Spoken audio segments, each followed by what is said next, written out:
Comparison is not making us try harder, it's making us freeze. This part of the How to Suffer Less series.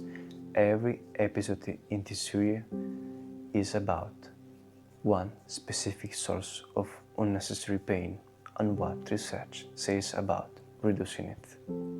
This is episode 10. Social media did not invent comparison. We compared ourselves to others long before any of these platforms existed. What changed is the scale.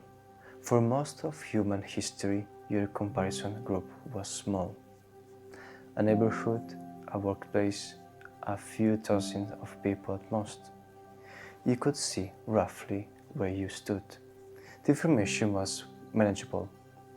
Now the comparison group is everywhere. Everyone, all at once, and not just anyone. The created best version of people's lives. The holiday, the promotion, the body, the relationship, selected and filtered to show only what looks good. The brain cannot process it as fiction. It processes it as evidence. Evidence that everyone else is further ahead, doing better, feeling more certain, living a life that is more together than yours. And the brain responds to that evidence the same way it responds to any threat. Status is not a luxury to human brain. It is survival information. Low perceived status, feeling behind, feeling less than, activates the stress response. Cortisol, narrow thinking, hypervigilance.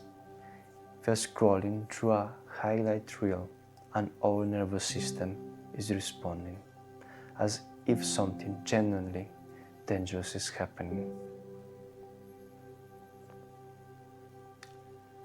Here is the part that surprises people. The conventional wisdom says that seeing successful people makes us want to succeed. That comparison motivates. The research says something different. For most people, in most contexts, comparison ourselves to people ahead of us does not increase effort, increase actually anxiety, and then it produces paralysis, not action. We freeze because the gap feels too large, not because we are not ambitious enough. The ambition is always there. The brain just concluded that the distance between where we are and where we think we should be is too large to begin. So it does not begin. There is also something worth naming about what we are actually comparing. We're comparing our insides to their outsides. We see their finished product, we compare it to our unfinished process. Their polished result, our private doubt and uncertainty. Their visible achievement, our invisible struggle. The comparison is structurally unfair, and we are making it dozens of times a day and feeling inadequate based on data that was never comparable in the first place. And there is three things that actually help. First, compare backwards, not upwards.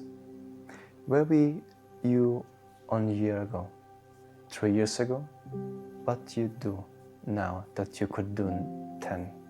That comparison use actual data about actual you and use the gap is more encouraging than was expected. Second, curate what you feed the brain. Every account that constantly makes you feel behind is delivering a stress signal to your nervous system multiple times a day. That is not natural, that is chronic low-level stressor. And as we covered in episode 8, chronic stressors compound. What we choose to look at is not a small decision. Then, third, replace the metric. Instead of where am I relative to others, ask, am I relative to my own direction? Am I moving toward what actually matters to me? That question produces useful information. The other one mostly produces noise. The brain will keep comparing. That is not going to stop. Mechanism is built in. The question is what we feed it to compare. And whether the input is giving us information or just making us feel like we are losing a race we never agree to run. And in the next video, how we were loved at age 2 is still ruining our relationship today, and most of us have never seen the connection.